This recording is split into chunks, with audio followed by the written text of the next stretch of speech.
Yes guys, kamere ku rugendo rwacu rwo kuva i Kigali rero ku munsi w'ejo washize hari kuwa gatandatu ubwo twavaga i Kigali twerekeza i Gicumbi. Cyatangiye dutegura umwana afite amarira menshi, bari kumukorera umusatsi ariko yari afite amarira menshi nyine, kwihangana byari byanze, ubona arira cyane ariko nta kundi twagombaga kubikora. Yarihanganye nyine ararira, ariko nyine ababyeyi bagomba kumufasha kugira ngo turebe ko yaza kugenda asa neza. Urabona ko yari kurira cyane, bitari byoroshye na gatoya, ariko twagombaga kubikora ko nta kundi byari bugende. N'ubundi byarangiye ariko tutabikoze n'ubundi, kubera ko yakomeje kurira cyane, tugira nyine turamureka, tuvuga ati turaza kubikora tugeze mu modoka. Ndabibona rero mama we nyine byari byamucanze, yabuze uburyo abigenza, nyine umwana akomeza arira, dufata icyemezo cyo kubireka nyine tukaza kubikorera mu modoka, wenda aho araba yatuje. Urabibona ntabwo byari byoroshye, aho hari mu gitondo turi kwitegura kugira ngo dufate urugendo, urabona ko bitari byoroshye. Bigeze aho arabananira,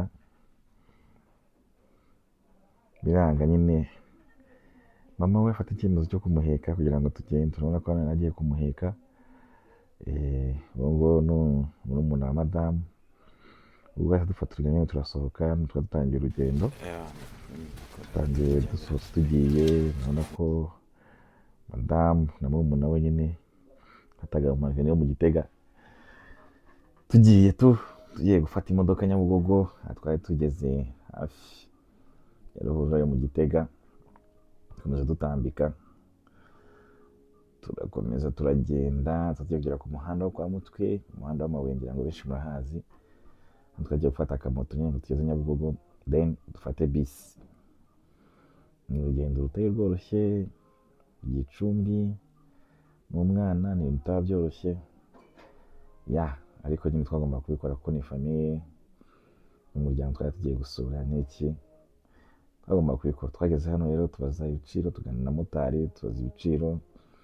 Abizi motari ufite umwana nyine aba ari hatari, na esansi yarabuze, ntabwo biba byoroshye. Ariko nyine hano motari harimo tuyumvikana na madamu, haza n'abandi, twumvikana ibiciro. Rero hano tumaze kwemeranya amafaranga tugiye. Murabizi rero buriya nk'ibisaza, burya umugore niwe ugenda mbere. Hano twari duhagurutse, umugore agomba kugenda imbere, umugabo akagenda inyuma, akagenda acunga umutekano. Rero ubu nta kintu wakora, ariko byibuze uri kuvuga uba wizeye ko uramenya uko situwasiyo imeze, ko nta mugabo ugenda inyuma y'umugore, ahubwo umugabo nta mugore ugenda inyuma y'umugabo.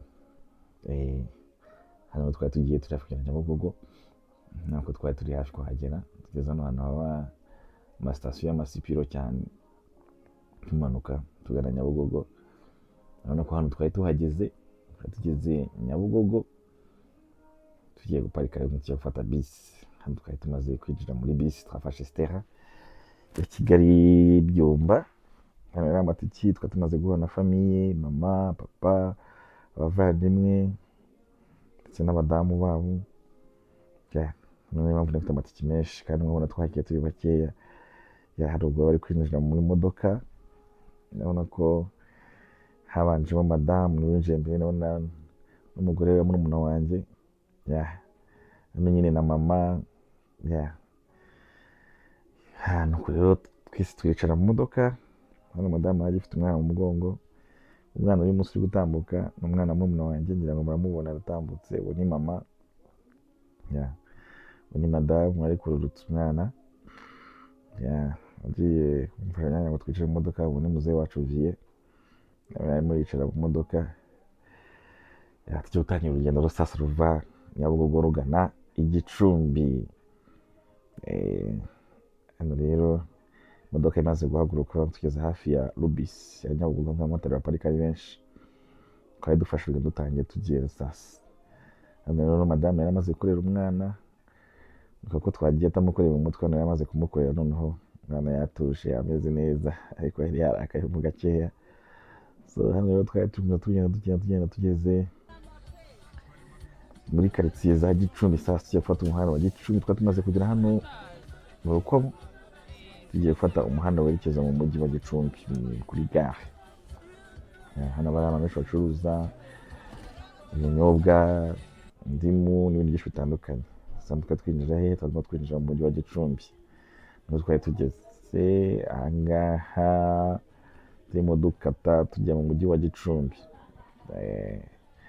Ubona ko ntabwo urugendo rwari rworoshye.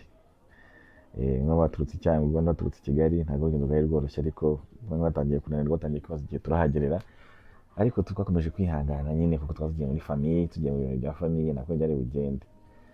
Kandi twendaga kugera muri gare ya Gicumbi, nako twegeye gare ya Gicumbi, turi hafi kwinjira muri gare ya Gicumbi, nako duciye hepfo umuhanda hepfo aho bazenguruka, tugahita twinjira muri gare ya Gicumbi. Nuko byari byifashe rero ku munsi w'ejo, ariko wa gatandatu. Urabona ko turi kuzenguruka, twinjiye muri gare ya Gicumbi, tuzamukira ahangaha ugahita winjira muri gare ya Gicumbi. Hano tugeze muri gare ya Gicumbi sasa. Gare ya Gicumbi nibwo twakiri kuyinjiramo. Hano rero twafata urundi rugendo ruva kuri gare ya Gicumbi, tugafata akamoto kakatugeza aho twagomba kuba tugiye. Tukigera muri gare ya Gicumbi twaruhutse gakeya, then turasohoka tujya gufata akamoto, tujya aho twari tugiye sasa. Hano twari dufashe akamoto tugiye kwa mushiki wanje, niho twari tugiye gusura, tugiye kubahemba, baribarutse nka famiye twese aho twari twagiye. Urabona ko twari turi kuri moto tugenda tujyayo. Ntabwo ari akagendo gatoya nako amabarira, ntabwo ari akagendo gatoya, 500 gusa ko ari mu cyaro, ariko aba ari harehare. Hano twari turi hafi kugera rero dukase, ni munsi ya gereza. Gereza murayibona tuyiciyeho, dukata hano tuzamuka ko mwe bandi imbere yanjye. Hano rero twari tuhageze, tugiye kwishyura motari, bamwe na bamwe bagiye kwishyura motari, abandi bakiri kuri moto. Tugeze mu rugo sasa, dutangiye ibirori. Ababyeyi bagiye guhemba umwana, na mama we bamuha ubuki buvuye rwara nyinshi. Iki ni ikimenyetso gikomeye cyane. Hano rero byari ibyishimo mu muryango bibarutse Musabyimana Fidèle na Gentille. Bofu wanjye ni Fidèle, Gentille ni mushiki wanjye, ariko hari abana bacu nyine, abana murumuna wanjye, umwana mukuru wa Bofu n'umwana wanjye n'abadamu bacu. Hari dehanjuma nyinshi n'ibyabura, urumva hano hari abana, famiye zateranye, ntabwo biba byoroshye. Aba ari akavuyo kenshi. Ubwo habaye n'agasurprise, umwana murumuna wanjye witwa Eliyo bamukorera anniversaire. Urabibona ko hari ibyishimo, abandi bantu bamuririmbira ndetse na famiye muri rusange. Byari bishyushye kabisa, hari icyo kunywa, hari icyo kurya, byose byari bihari. Abana bishimye baririmbira umwana mugenzi wabo happy birthday. Byari ibintu byiza cyane. Twarishimye, abana barishima, turasebura nka famiye.